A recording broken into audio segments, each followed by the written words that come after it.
तुमचं काहीतरी पुण्य मागच्या जन्मातलं असेल म्हणून आज हे सत्संग रूपी गंगा आपल्या गावापर्यंत पोहोचली आहे। तुम्ही स्वतःला मानून घ्या तुम्ही भाग्यवान आहात म्हणून गंगा पोहोचली इथपर्यंत। पण टाळी वाजून मोकळे होऊ नका, कळलं का? गावात गंगा पोहोचली आहे, कोणीतरी हात धुवा, कोणी पाय धुवा, कळलं का? कोणी आचमन करा, नाही तर बरेच लोक गंगेचा दुरुपयोग करून घेतात। म्हणून या गंगेचा उपयोग चांगला करा। विचार करा बाप, एक वेळा नाही लाख वेळा विचार करा। महाराज तुम्ही 7 दिवस आले तर आमची बॅटरी एवढी चार्जिंग होते, एवढी चार्जिंग होते, फुटायला पाहते, आणि तुम्ही गेल्याच्या नंतर आमची बॅटरी कमात।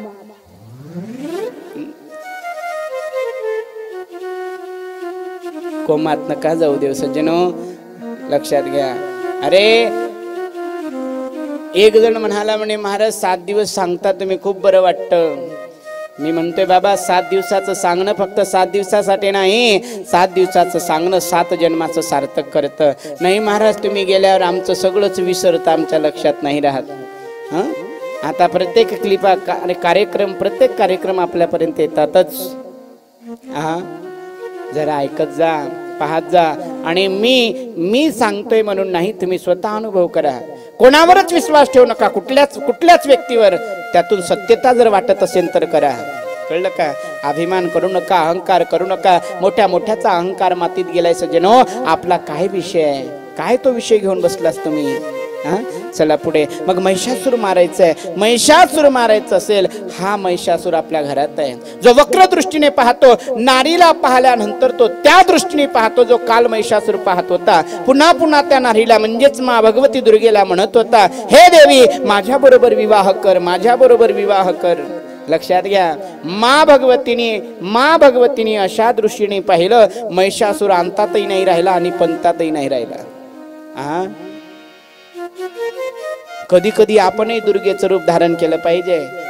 अय भगिनींनो, आपण काही नाही, आपण कदाचित कॉलेजला निघालो, बाहेर निघालो, कोरपण्यात निघालो, येत असताना महिषासूर आपल्या माग माग, आणि ही दुर्गा रडत गरी मेल्याच्या भेटला बैहाड बेलने, पायातली काढायची कानाखाली ठेवायची, पुन्हा तुमच्याकडे पाहिन तर चॅलेंज करतो महाराज मी, पण आपण घरी येतो।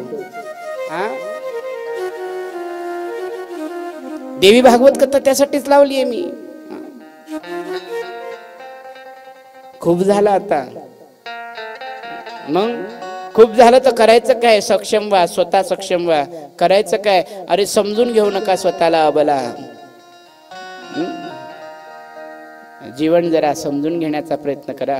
आणि एक सांगू, सुंदर संस्कृती टिकून ठेवायची असेल ना, मा भगवती काल लाल वस्त्र धारण करून आले। काय त्या लाल वस्त्राचं प्रतीक आहे? का लाल वस्त्र घेतलेले आहेत? उद्याच्या कथेत सांगेल, जे शत्रुजितासाठी आणि युधाजितासाठी मा भगवती लाल वस्त्र धारण करून येते। असो, माईबाप सुंदर असं प्रकरण आहे, परमपावन प्रसंग आहे। हात जोडून पुन्हा एकदा सांगतोय, या वेष्णांपासून लांब व्हा, मांस खाऊ नका, सुंदर खा, विष खाणं सुरू आहे आपलं। सुंदर भोजन करा, सात्विक आहार घ्या आणि सात्विक जीवन जगा। सज्जनो सांगू, सुख शांती समाधान पाहिजे असेल ना, आनंद पाहिजे असेल, माझ्याकडे बघा, आनंद पाहिजे, सुख पाहिजे। आज आनंद आणि सुख नावाची वस्तूच आम्हाला प्राप्त होत नाही। आम्ही कधीच त्या वस्तूच्या शोधात निघालो नाही महाराज, कधीच नाही। आम्हाला फक्त एकच दिसतं, घर दार पाखरं लेकरं, बस। सुख मिळतं नाही। अरे तुम्ही सुखी राहा, तुमच्या परिवाराला सुखी ठेवा, तुमच्या घराला सुखी ठेवा, पण केव्हा? पुढे चालून सांगतो मी केव्हा ठेवायचंय। आज सगळे सुखाची शोधाशोध करत आहे, पण सुख मिळत नाही का? कळलं का? अरे सुख आहे कुठंतरी आणि आम्ही शोधतोय कुठेतरी। ज्यांना सहज पाहिजे, मध पाहिजे, मध कळतं ना, ज्यांना मध पाहिजे तर मग ते मध केवळ फुलाचे झाड पाहून आपण गेलो तर मिळणार नाही, ज्या झाडामध्ये ते असेल तिथे मिळणार। आणि तिथेही असल्याच्या नंतर युक्ती पाहिजे, ते कसं काढायचंय, नाही तर माशा तोंड सुजवल्याशिवाय सोडणार नाही। मग विचार करा, आपल्याही मागे विकार रूपी माशा सुरू आहे, नीट आहे का? एका माणसाला फक्त वाटतं आपल्याला सुख आहे, यामध्ये खूप सुख आहे असं वाटतंय। एका माणसाला, बालाजी भाऊ, एका माणसांना सुखाची प्राप्ती होती, सुखाच्या शोधामध्ये बाहेर निघाला, जात असताना काय झालंय, त्याच्या पाठीमागे एक वाघ लागला. नीट आहे का, काय लागलाय, वाघ. तो ताडोबातून आलेला असन, लय खुंकार होता, आणि तो वाघ पाठीमागे लागला. लागल्याच्या नंतर याला वाटला तो करावं काय. अरे रे रे, त्यांनी एकदम महाराज आतमध्ये विहिरीमध्ये उडी मारावी असं वाटलं, आणि त्या विहिरीच्या झाडावरून त्या विहिरीच्या जवळ वडाचं झाड होतं, वडाची एक फांदी अशी गेली आणि त्याची पारंबी सुटली होती. लक्षात घ्या, यांनी एकदम त्याकडे उडी घेतली आणि त्या वडाची पारंबी धरली. पारंबी करताना वडाची पारंबी धरली, लटकायला लागला. वाघाला दया आली, म्हणे जाऊ दे, याच्यावर झडप तर घालता येते मला, पण जाऊ दे, लटकलाय. वर पाहतात किनाऱ्यावर वाघ, आणि आता हात सुटू लागले. म्हणे खाली उडी घेतो तो खाली होता डोम्या नाग. आता खाली पडतो तर नाग, वरी जातो तो वाघ, आणि दुर्दैवानं ज्या पारंबीला धरलेला आहे त्या पारंबीला होतं आगेमूळ. ते पारंबी हल्लीन माशा उठल्या, कळलं का. आणि तेवढ्यात हलण्यामध्ये माशा अंगाला येऊन चावू लागल्या. विषय असा झाला, हात सोडतो तर खाली नाग आहे, वर जातो तर वाघ आहे, आणि माशा तर एवढ्या चिटकलाय की काही करावं सुचत नाही. आणि तेवढ्यातच ते झोका देता देता हलता वर ते जे छता असतं ना मधाचं, ते फुटलं. फुटल्याबरोबर 2 थेंब त्याच्या जीवेवर पडले. एवढं मोठं दुःख होतं, ते 2 थेंब चाटले, त्याच चाटायला बस. एवढाच सुख आहे आपल्या जीवनात, एवढं मोठं दुःख आहे. वरून माशा लागल्या, वरून वाघ आहे, खाली नाग आहे, आणि त्याच्यात फक्त एका सेकंदाचं ते मध जिभीवर आलं, तेच चाटतोय. जीवन संपणार. हात सुटले तर खाली नाग चावणार, वर गेला तर वाघ धरणार, आणि तिथे लटकून राहिला तर माशा चावणार. हेच जीवन आहे आपलं महाराज. एवढं दुःखमय जीवन आहे, आणि याच्यात फक्त संसाराचं सुख म्हणजे हे मधाचं सुख आहे. बस चाटत बसा. मग ते सुख पाहिजे असेल, मी काहीतरी बोलतोय कालपासून असं नाही. या सुखाच्या शोधामध्ये स्वामी रामकृष्ण परमहंसापर्यंत नरेंद्र पोहोचले. या सुखाच्या शोधामध्ये रामकृष्ण परमहंसापर्यंत नरेंद्र पोहोचले. या सुखासाठी शंकराचार्यापर्यंत पद्मनाभ पोहोचले. का, कळलं का. कोणतं सुख, ज्या सुखापासून आपण अजूनही परिचित नाही, त्या सुखाची प्राप्ती करून घ्या. त्या सुखाची प्राप्ती त्या गुरुकडे करा ज्यांनी ते अनुभूती केली आहे, ज्याच्याजवळ ते तत्व आहे. नाही तर बरेच लोक म्हणतात आम्ही गुरु केलाय महाराज, गुरु केलाय महाराज. मला कोणाला नाव ठेवायचं नाहीये, पण लक्षात घ्या, शास्त्र सांगतं, शास्त्र वाक्य सांगतोय गुरु केलंय. पण ज्या गुरुकडे आपल्याला ते तत्व मिळालं नाही ना, मग महाराज आपण गुरु जरी केलाय ते चुकीची धारणा झाली आहे. काय आपण सुख प्राप्त केलंय त्याचा विचार करा, आणि सुख प्राप्त करण्याकरता गुरु सानिध्य आवश्यक आहे. बार बार गुरूंच्या चरणारविंदामध्ये पोहोचावं, आणि गुरुनी एकदा कृपा दृष्टी केली, चाबी तुमच्यापर्यंत पोहोचून दिली की मग आपलं धन आपण पाहत बसा. कळलं का. एवढं मोठं सुख आहे तुमच्याकडे. वरून जर पाहिलं ना, वरून काहीच नाही, वरून फक्त चामडी आहे, आणि आतमध्ये चिरफाड करून पाहिलं ना, आणि 2-4 दिवस सोडून दिलं तर एवढं दुर्गंध येईल, एवढं दुर्गंध येईल, आपण जवळ थांबू सुद्धा शकणार नाही वरून पाहिलं तर. पण आतून त्या दृष्टीने जर पाहिलं ना, कळलं का. आता तुम्ही म्हणाल गजेंद्र महाराज तुम्ही सांगताय की आतमध्ये खूप सुख आहे, खूप सुख आहे, मग आम्ही घरी जातो, सुरी घेतो आणि हृदय चिरून पाहतो. जसं हनुमंताने हृदयामध्ये राम पाहिला, आम्ही आमचा राम चिरून पाहतो. चिरून पाहण्याचा प्रयत्न करू नका, फसकटात पडू नका. तो राम तुम्हाला, ते सुख तुम्हाला छाती चिरून दिसणार नाही, त्याची प्रक्रिया आहे. एक मुर्गी आहे, एक मुर्गी कळतं ना, एक कोंबडी आहे, सोन्याचं अंड देते, सोन्याचं रोज. बालाजी भाऊ सोन्याचं अंड देते, रोज सोन्याचं एक अंड देते. बालाजी भाऊ सारखा एक व्यक्ती होता, त्याला सोबत शरद भाऊ सारखा एक होता, मध्ये पार्टनर आमचे दादाजी सारखे एक होते. म्हणे बालाजी भाऊ एकच अंड देते म्हणे, रोज एकच, म्हणे रोज रोज वाटपा, रोज रोज वाटपा, रोज रोज वाटपा. त्यात आमचे नितीन भाऊ म्हणे मी सल्ला देतो, पटते का तुम्हाला. म्हणे काय, आपल्या कोंबडीचा पंचनामा करा. कळलं का. रोज देणारी होती, पण या 3-4 एकत्र येऊन कोंबडी चिरली की आतमध्ये पाहिलं तर हातड्यात सापडल्या. काहीच नव्हतं आतमध्ये. लक्षात घ्या, तसंच आतमध्ये काही नाही, पण सोन्याचं अंड मात्र रोज मिळणार यामध्ये. पण ते पाहावं लागेल. सद्गुरु वाचुनी सापडेना सोय धरावे ते पाय आधी आधी. म्हणून काय इकडे तिकडे भटकत फिरता, काय इकडे तिकडे दुःखामध्ये मरताय. अरे सुखाचं सागर तुमच्या जवळ आहे, पण आपण त्या सागरात उडी घेत नाही, नाल्यामध्ये उडी घेऊन दुर्गंध लावून घेतोय. ही शोकांतिका आहे आपली. म्हणून आज या कलियुगामध्ये अरे एक तर हे ज्ञान अध्यात्माची चाहूलच माणसाला लागत नाही, आणि कदाचित आपल्याला लागली, कळलं का, आपल्यापर्यंत ते आली, सुटू देऊ नका. हेच नाही, अनेक ठिकाणी असणार सत्संग आपल्या जीवनाला परिवर्तन करणार. म्हणून मी बोलत होतो की ज्ञानी गुरूंची कास धरा, पोहोचलेल्या गुरूंची कास धरा. अरे जो पोहोचलेला नाही, ज्यालाच शांती प्राप्त झाली नाही, जो स्वतः शांत आहे, तो दुसऱ्यांना शांत काय करेल. आणि एक मी हा जोडून सांगतो, बऱ्याच जणांना वाटतं की नाही आपण महाराजांकडे गेलो की हे प्राप्त व्हायला पाहिजे, महाराजांकडे गेलो की ते प्राप्त व्हायला पाहिजे. हा पाखंडपणा सोडून द्या, कळलं का. ज्यांना प्राप्त करून घ्यायचं आहे, हे नाशिवंत धन त्यांच्या कृपा दृष्टीनेच प्राप्त होऊन जातं. लक्षात घ्या, केवळ करुण दृष्टीने पाहिलं, कृपा केली, सेवेमध्ये सक्सेस झाले, ती कृपा सहज होऊन जाते. केवळ दृष्टीने पाहिले तरी होऊन जातं. पण गुरुकडे ह्या वस्तू मागूच नका. ह्या वस्तू मागायच्या असेल तर तिथपर्यंत पोहोचू नका. गुरुकडे जात असताना आपला प्रश्नच मुळातून चुकीचा असतो, कळलं का. गुरुकडे जात असताना आपला प्रश्नच मुळातून चुकीचा असतो, आणि चुकीचा प्रश्न विचारला म्हणजे उत्तर चुकीचं मिळणार. आपलं प्रश्न नीट असला पाहिजे, नाही तो गोंधळ होतं महाराज. प्रश्नच नीट नाही तर उत्तर चुकीचं मिळणार. एकदा दोन विद्यार्थी होते, एक माझ्यासारखा आणि एक तुमच्यासारखा. समजा ना, एक हुशार होता तुमच्यासारखा, एक पागल होता माझ्यासारखा. तो त्या मित्राच्या सानिध्यात राहून महाराज 10वी पास झाला, 12वी झाला, पुढे सगळ्या डिग्र्या झाल्या, सोबत राहून स्पर्धा परीक्षा दिल्या. दोघही जणांनी स्पर्धा परीक्षा दिल्या, दोघही पास झाले. पण एक ढ आहे, एक हुशार आहे. नीट आहे का, कामाचा विषय आहे. आणि एक ढ आहे, एक हुशार आहे. हुशार असणारा व्यक्ती हा याला पेपर दाखवायचा, याला सांगायचा, असं करता करता करता करता करता करता आज स्पर्धा परीक्षेत पास झाले. आणि दोघांचाही योगायोगाने इंटरव्ह्यू एकाच जागी आला.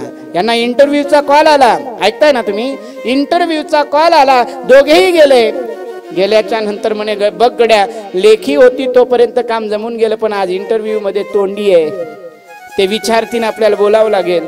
हुशार मुलाचा नंबर पहिल्यांदा लागला, बालाजी भाऊ पहिल्यांदा नंबर लागला. नंबर लागल्याच्या नंतर आतमध्ये गेल्याच्या नंतर हुशारवाल्याला प्रश्न विचारला.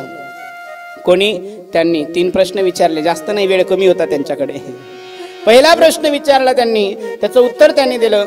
दुसरा प्रश्न विचारला, त्याचंही उत्तर त्यांनी दिलं, कळलं का. आणि तिसरा प्रश्न विचारला, त्याचंही उत्तर दिलं. लगभग तो बाहेर आला, आणि जो ढ होता तो म्हणे का रे, काय विचारलं. ते म्हणे काही नाही, 3च प्रश्न विचारतात म्हणे, जास्त नाही. म्हणे ठीक आहे, कोणते विचारले हे. म्हणे काही नाही, त्यांनी मला पहिला प्रश्न विचारला म्हणे. कोणता? हे बघ म्हणे, ते 3च प्रश्न विचारतात आणि 3ही प्रश्नाचे उत्तर द्यायचे, नीट आहे का. म्हणे सांग ना ते प्रश्न कोणते आणि उत्तर कोणते. म्हणे प्रश्नही सांग, उत्तरही सांग. ते म्हणाले काही नाही, पहिला प्रश्न विचारतात म्हणे ते,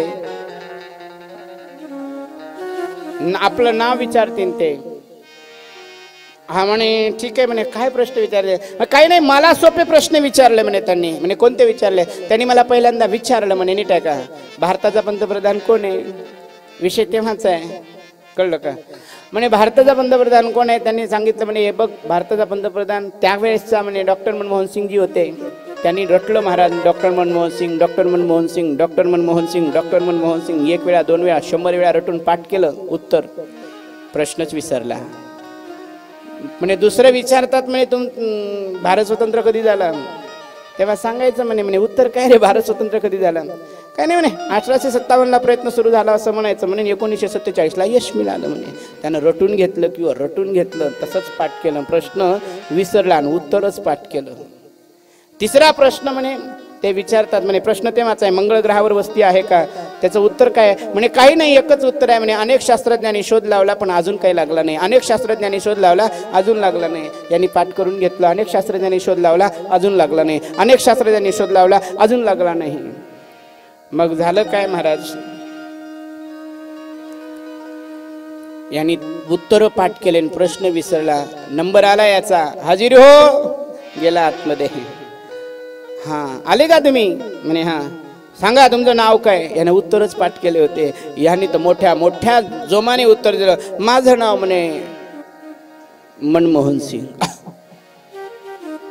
उत्तर पाठ केलं ना. माझं नाव म्हणे मनमोहन सिंग. अच्छा. यांना वाटलं असू शकते मनमोहन सिंग एक असतील दुसरे असू शकते म्हणे. ठीक आहे मग ठीक आहे म्हणे सांगा तुमचा जन्म कधी झाला. ह्यांनी पाठ केलं होतं म्हणे माझा जन्म 1857 ला प्रयत्न सुरू होता आणि 1947 ला यश मिळालं. उत्तर जसं विचारलं तसं सांगतात.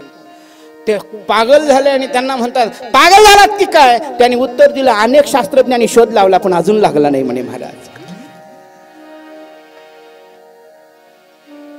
कळलं का. उत्तर चुकीचे का गेले. प्रश्न विसरला मनुष्य. म्हणून विचारताना प्रश्न नीट असले पाहिजे. प्रश्न जर पाठ असतील तर उत्तर नीट येणार आणि प्रश्न चुकीचं असेल तर उत्तर चुकीचं येणार. लक्षात घ्या. इथे प्रश्न होते बरोबर पण यांनी फक्त उत्तर पाठ केले प्रश्न लक्षात नव्हते. बऱ्याच वेळा विद्यार्थ्यांचं होत असतं अभ्यास होत नाही कॉपी करतात. कॉपी केल्याच्या नंतर त्या कॉपी करताना त्या गाईड फाडून नेलेली असते त्याच्यावर लिहिलेलं असते या प्रश्नाचं उत्तर पाठीमागे आपण शोधून लिहावं. तो तेवढाच लिहितो. तो मोठा खुश होतो. 10 ते 15 ओळीत उत्तर लिहा ते एकाच ओळीत लिहून मोकळा होतो. कळलं का. म्हणून प्रश्नही कळलं पाहिजे उत्तरही कळलं पाहिजे. माझा विषय हा होता गुरुकडे जात असताना प्रश्न योग्य करा. गुरुकडे गेल्याच्या नंतर प्रश्न चांगला करा. हे काय प्रश्न करता बाकीचा भाजीपाला दूर करा महाराज. कळलं का. गुरु जवळ जाऊन हे विचारू नका पोरग होईन की नाही. गुरु जवळ जाऊन हे विचारू नका महाराज हे होईन की नाही ते होईन की नाही. अरे ते तर केवळ त्यांच्या कृपा दृष्टीने होऊन जाईन. पण गुरु जवळ जाऊन एकच विचारायचं प्रभू माझ्या जीवाचं कल्याण होईन की नाही आणि त्याच्यासाठी मी काय केलं पाहिजे एवढंच विचारा. म्हणजे आपला प्रश्न योग्य आहे आणि या प्रश्नाचं उत्तर योग्य मिळालं तरच तिथे राहा. जर नाही मिळालं तर आपला मार्ग मोकळा करून घ्या. कळलं का. ही स्थिती आहे. पण आपण विचारतो नाही गुरुने चमत्कार केला पाहिजे. गुरुने हे अरे ते तर कृपा दृष्टीने होतं ते त्यांच्या नामस्मरणाने होऊन जातं. पण गुरु जवळ जाऊन हे चमत्काराचे प्रश्न विचारू नका. चमत्कार गुरु करत नसतो चमत्कार गारोडी करत असतो. लक्षात ठेवा. कळलं का. त्याच्याकडे ती चालाकी असते त्याने तो काम करत असतो. आणि चमत्कार पाहिजे असेल तर चौकामध्ये मांडणाऱ्या धंद्यातूनही तुम्हाला चमत्कार मिळून जातं. गुरुकडे चमत्कारासाठी जाऊ नका. गुरुकडे जायचं असेल माई बाप तर आत्मसाक्षात्कारासाठी जा चमत्कारासाठी नाही. आणि आत्मसाक्षात्कार झाल्याशिवाय सुख प्राप्त होणार नाही. म्हणून वंदनीय महाराजांनी सांगितलं याच्यासाठी साधना काय. अपने आत्म के चिंतन में हरदम जागृत रहना है. हा ही साधना आहे. हा प्रश्न आहे. कळलं का. संतांचा अनुभव मांडतोय मी तुमच्या समोर माझं नाही. म्हणून आज सगळे सुखाच्या शोधात आहे पण सगळे दुःखी होत आहेत का. कल्पना करा. असो सुंदर असा प्रसंग आहे परमपावन प्रसंग आहे. म्हणून जरा कल्पना करत चाला विचार करत चाला सुखी बनण्याचा प्रयत्न करा. अजून सांग का बऱ्याच पोरापोरांना वाटतं हा विषय तर आपला नाहीये वृक्ष वाटतो. बरेच माणसं आजचे तरुण मंडळी सुद्धा कोरपण्यातले सोडून बरं का कोरपण्यातले सोडून आजूबाजूचे आलेले सोडून सगळे सोडून मंडपातले सगळे सोडून बाहेरचे म्हणजे इथं उभे आहे ते नाही बाहेरचे ते म्हणतात मग महाराज अरे काय मी करतो नाही मी नाही मानत आहे महाराज मी नाही मानत. नको मानू. कुठपर्यंत मानणार नाही. जोपर्यंत अंगात तरुण रक्त आहे ना जोपर्यंत रक्त सळसळतंय तोपर्यंत मानत नाही. काय माणसं मी नाही म्हणत जगद्गुरु तुकोबाराय म्हणतात तारुण्याच्या मध्ये भरली उरुसीन सदा मुसमुसी येतना लागे. म्हणून महाराज सांगतात करायचं काय. आता सध्या तरुणपण आहे ना परमार्थ साध्य करा. आता तरुणपण आहे ना मार्गी लागा. कारण तरुणपणात जे साध्य होतं ते म्हातारपणात होत नाही. नीट ऐका. कळलं का. पण आपण नेमकं चुकीचं करतो. म्हातारपणात परमार्थ साध्य करायचा प्रयत्न करतो आणि तरुणपणामध्ये आपण आत्महित साध्य करायचा प्रयत्न करतो. अतिशय सुंदर विषय लक्षात घ्या.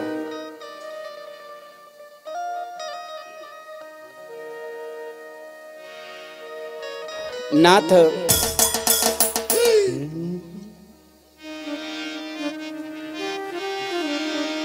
सुंदर असा प्रसंग आहे. या ठिकाणी किशोरबाबा बावणे आलेले आहेत त्यांनी महाराजांचं स्वागत करावं अशी विनंती करतो.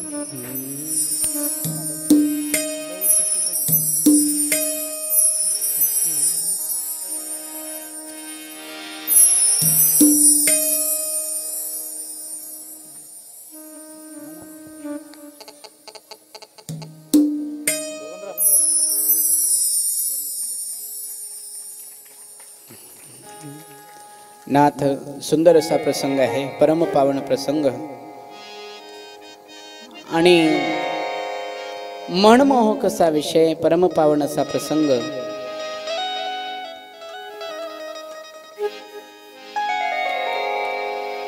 जन्मेजयजी महाराज वेदव्यासजींना प्रश्न विचारतायत. जन्मेजयजी महाराज वेदव्यासजींना प्रश्न करतायत की महाराज, आपण काल सांगत होतात मा भगवती अनेक अवतार घेत दृष्टांचा नाश करते आहे, महिषासुरांचा नाश करते आहे. मी असं ऐकलेलं आहे की मा भगवती पार्वतीने कालीचं रूप धारण केलं आणि मा भगवती कालीचं रूप धारण करते, हे पार्वती मूळ रूपात कोण आहे? जरा विश्लेषण करून सांगा. नीट आहे का? माता पार्वतीचा विषय प्रामुख्याने देवी भागवतात आलेला आहे, म्हणून विशेष जास्त यावर मी भर देणार आहे. सुंदर असा प्रसंग आहे, परमपावन असा प्रसंग आहे, लक्षात घ्या. महिषासुर मर्दन केल्यानंतर जन्मेजयाने प्रसन्न विचारलेला आहे की भगवान मा भगवती परांबा पार्वती हिचा मूळ स्वरूप, हिचा पूर्व इतिहास सांगा. वेदव्यासजी म्हणतात, राजन एक वेळेचा प्रसंग आहे. माता पार्वती मूळ स्वरूपामध्ये कोण होती? माता पार्वती सती रूपामध्ये जन्माला आली होती. महाराज, ही सती कोण कोणाची आहे? नीट आहे का? सती ही दक्ष महाराजांची मुलगी आहे. दक्ष महाराजांना 27 मुली आहे. किती मुली आहे? आपल्याला 2 झाल्या की टेन्शन येतं, म्हणून विचारलं मी. 27 मुली आहे आणि 27 मुलीमधल्या 13 मुली धर्माला दिल्या, 13 चंद्राला दिल्या आणि एक जी आहे सती ती महादेवाला दिली. संसार सुखाचा सुरू आहे. नीट आहे का? आणि सुखाचा संसार चालू असताना आज सुंदर प्रसंग झाला. माता सती भगवान भोलेनाथा बरोबर राहते.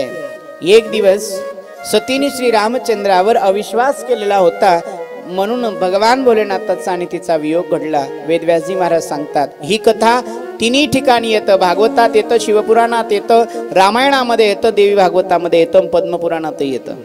कळलं का? काय येतं? कारण मूळ स्वरूपाचं वर्णन आलं म्हणजे तिथे सतीची कथा येणारच. म्हणून सतीची कथा तुम्हाला माहिती आहे, थोड्या स्वरूपामध्ये सांगणार. नीट आहे का? दक्ष महाराजांनी माता सतीचा विवाह महादेवाबरोबर केला आणि अचानक दक्ष महाराज एके दिवशी दक्ष महाराज प्रजापती बनले. जेव्हा दक्ष महाराज प्रजापती बनले, सज्जनांनो नीट आहे का? प्रजापती बनल्याच्या नंतर दक्ष महाराजाचं स्वागत सत्कार सगळे करू लागलेले आहे. देवी देवता स्वागत करतात. एका दिवशी स्वागत करण्याची मीटिंग ठेवले आणि तिथे सगळ्या देवांना बोलावलं. त्यात महादेवांना आमंत्रित केलं. भगवान महादेव आले आणि दक्ष महाराजांची वाट पाहतात. पण सांगू का, हे लोक टाइम देतात पण वेळेवर येत नाही. मग दक्ष महाराजांची वाट पाहता भगवान शिव म्हणतात, सकाळची संध्या गेली, दुपारची गेली, सायंकाळची संध्या जाऊ नये. म्हणून दक्ष महाराज सायंकाळच्या संध्येत बसले. जसे सायंकाळच्या संध्येमध्ये बसले ना, तेवढ्यातच दक्ष महाराज आले. दक्ष महाराज आल्याबरोबर सगळे उठून उभे राहिल्यावर दक्ष महाराजांचं स्वागत करू लागले. पण दक्ष महाराजांनी जे उभे आहेत त्यांच्याकडे लक्ष घातलं नाही. कोण कोण खाली बसले त्यांच्याकडे लक्ष घातलं. मी आल्यानंतरही कोण बसून राहिलं याच्याकडे पाहतायत. अभिमानी मनुष्य पहिल्यांदा हेच पाहतो. ज्याला याच्याशी काही घेणे देणं नाही तो कोणाकडेच पाहत नाही. कोण उभा आहे, कोण बसलाय, कोण काय करतोय, काही विषय नसतो. हा दक्ष महाराजांनी पाहिलं तर समोर चेअरवर एका जागी भगवान भोलेनाथ समाधीत बसले. राग आला दक्षाला आणि दक्ष बोलू लागलेला, ऐकलत, बघितलत, हा माझा जावई आहे आणि हा माझा जावई असून बाहेरचे लोक सन्मान करतात आणि घरातले लोक असे अपमान करतात.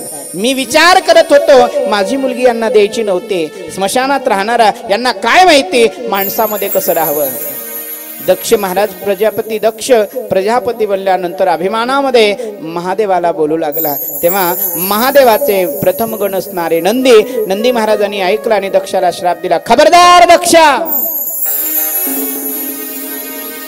मी असताना भगवान भोलेनाथांना आपण बोलतात, ज्या मुखाने भगवान शिवाची स्तुती करावी लागते त्या मुखाने आपण निंदा करता. ज्या मुखाने निंदा केली ते मुख ते शिर तुमचं धडा वेगळं होईल. दक्ष महाराजांना श्राप नंदीने दिला आणि नंदी श्राप दिल्याबरोबर महादेव जागे होतात आणि म्हणतात, नंदी हे काय केलंस रे, का श्राप दिलास तू? माझे सासरे होते, ते मोठे माणसं बोलत असतात, बोलू द्यायचं. नंदी म्हणतात, मोठे माणसं आणि सासरे नंतर, पहिल्यांदा तुम्ही माझे भगवंत आहात, मी तुमचा दास आहे. आणि तुम्ही पहिल्यांदा माझे भगवंत आहात, मी तुमचा दास आहे. आणि दासाचं कर्तव्य आहे, मालकाचा अपमान जेव्हा होतं तेव्हा आपण पुढे सरसावलं पाहिजे. माझं कर्तव्य मी केलं, चुकलं असेल प्रभू तर मला क्षमा करा.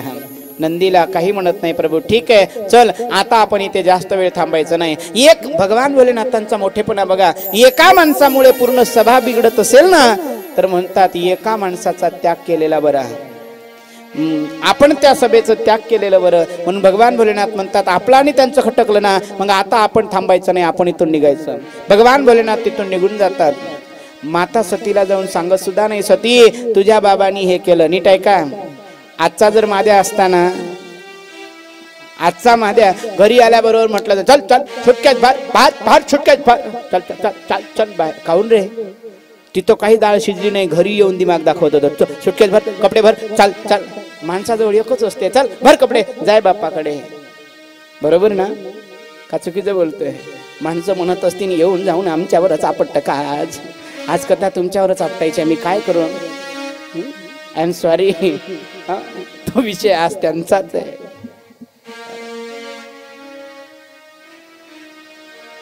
बाप महादेवाने किती सुंदर हँडल केलं, लक्षात घ्या. महादेव म्हणतोय घरी आल्याबरोबर बिलकुल चेहऱ्यावर काही हावभाव नाही, काही नाही. आपण तर जरा जास्त काम केलं तर चेहऱ्यावरचा भाव चेंज होऊन जातो आपला, कळलं का? चेहऱ्यावर जे तेज आहे तेच तेज घरी आले, पत्नीला पताच लागू दिला नाही. पण एके दिवशी भगवान भोलेनाथ माता सतीला कथा सांगू लागले, तेवढ्यात दिव्य विमान वरून जाऊ लागलेलं आहे. विमान जात असताना सतीने त्या विमानाकडे पाहिलं आणि आपल्या पतीला म्हणतात, प्रभू हे विमान कुठं जात आहेत?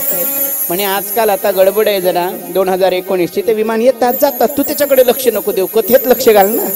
सती म्हणतात, नाही प्रभू एवढे सगळे विमान जातात, कोणी मंत्री संत्री येणार आहे का?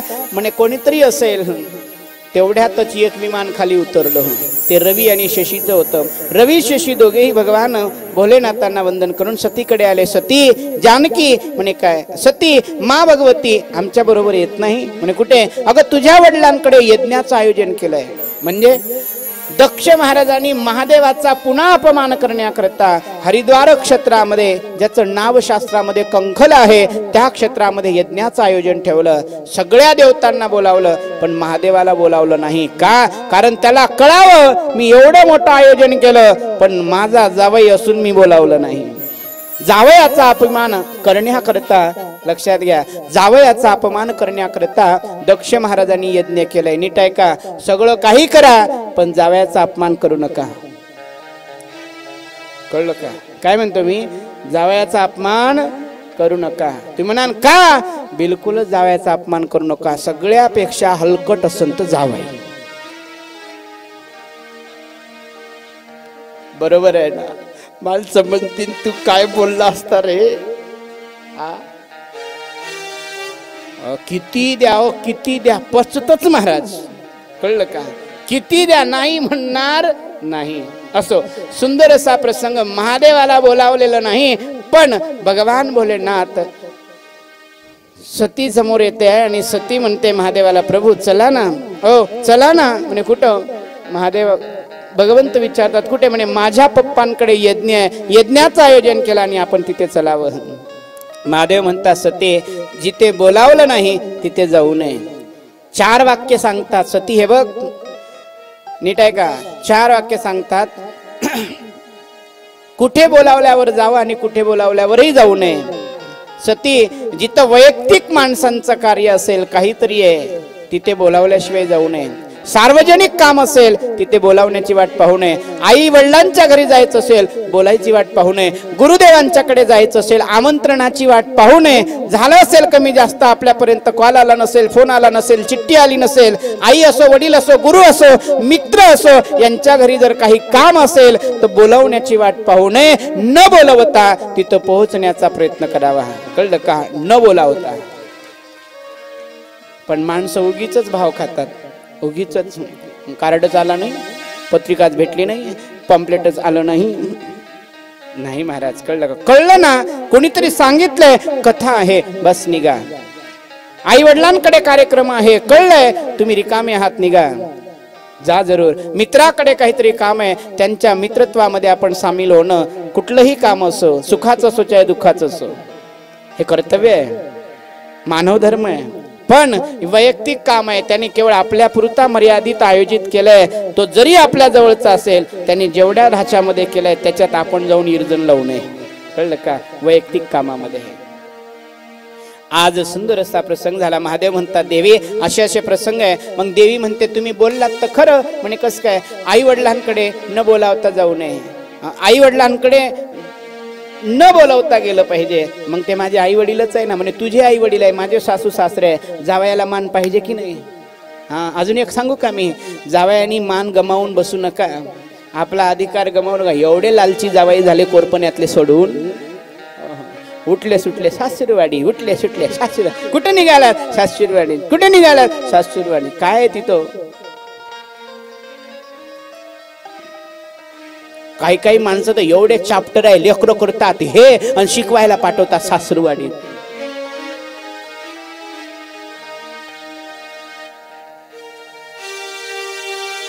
लय हुशार लोक.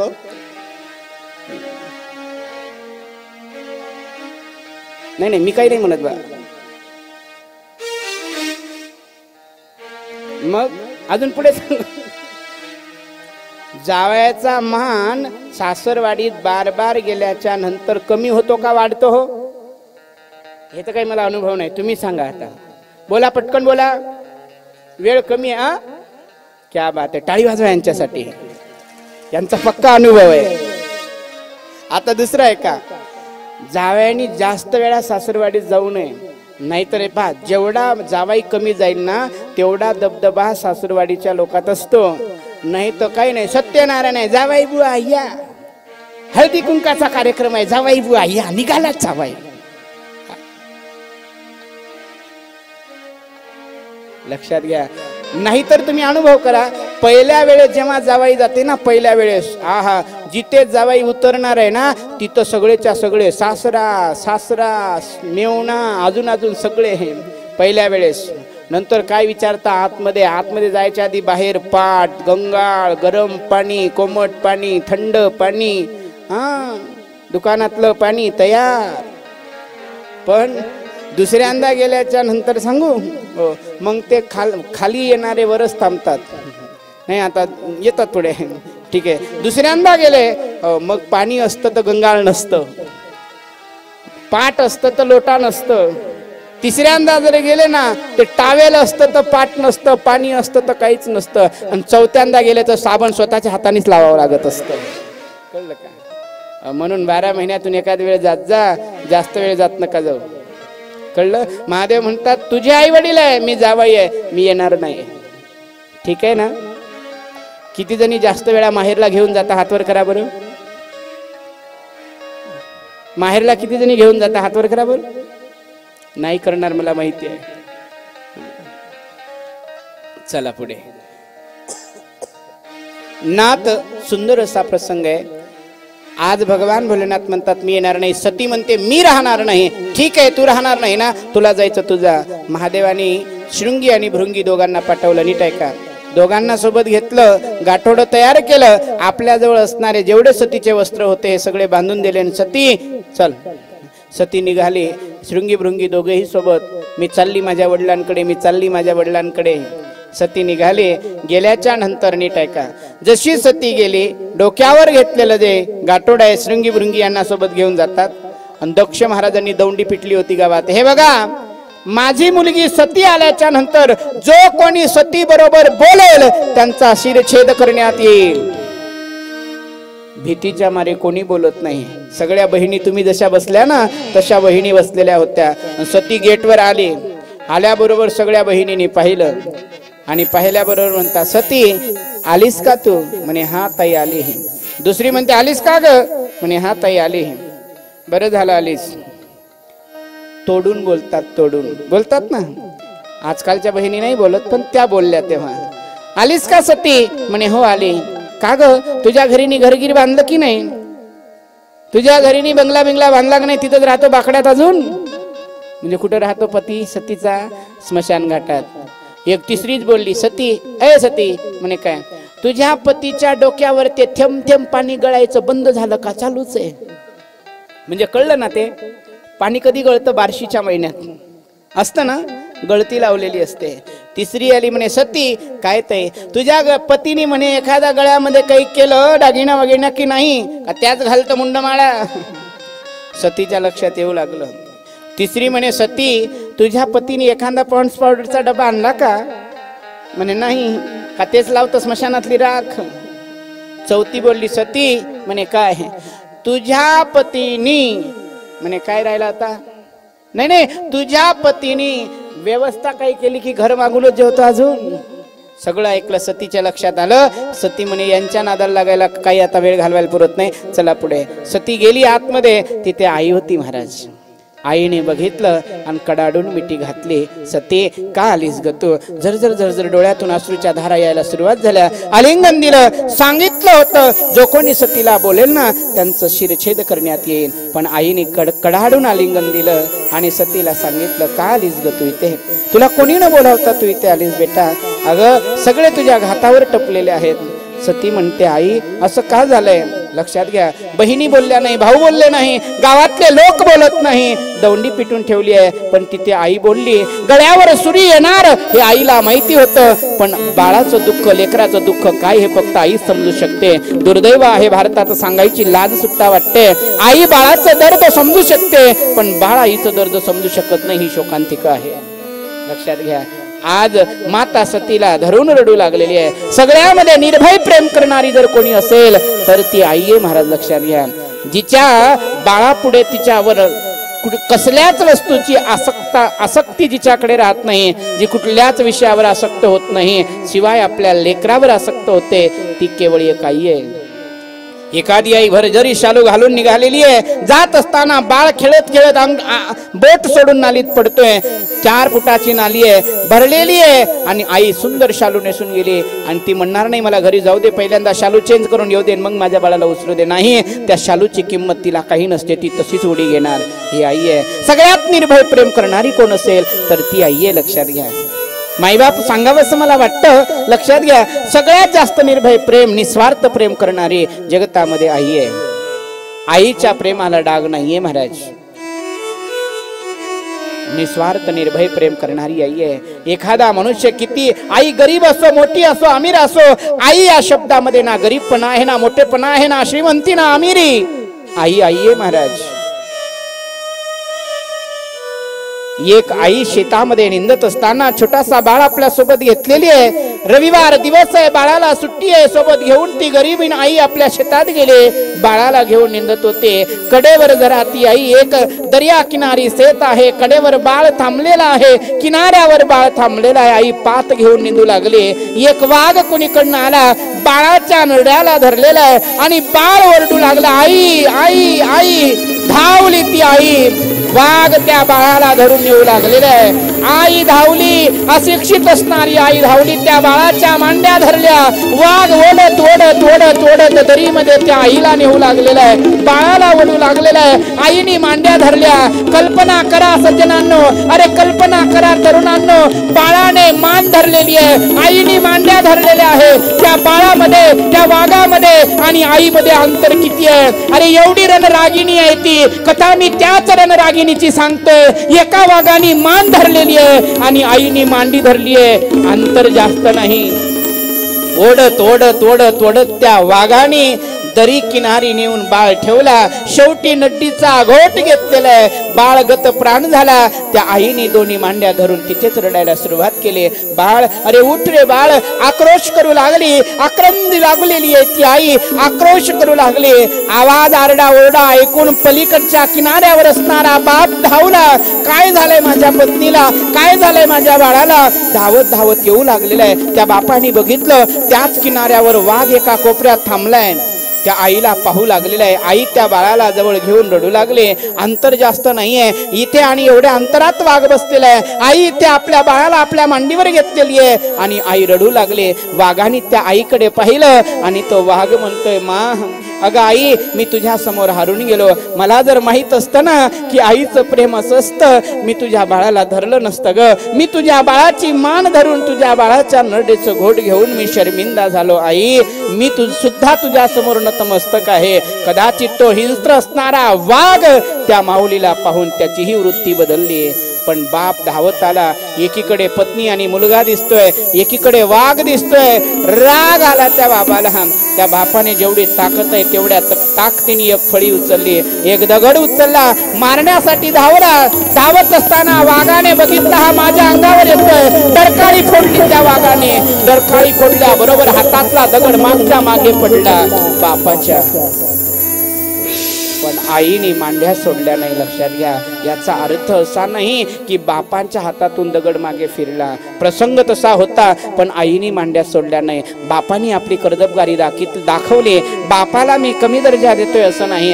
बाप सुद्धा आपल्या काळजाच्या तुकड्यासाठी बदला घेण्याकरता फाडी उचलतोय.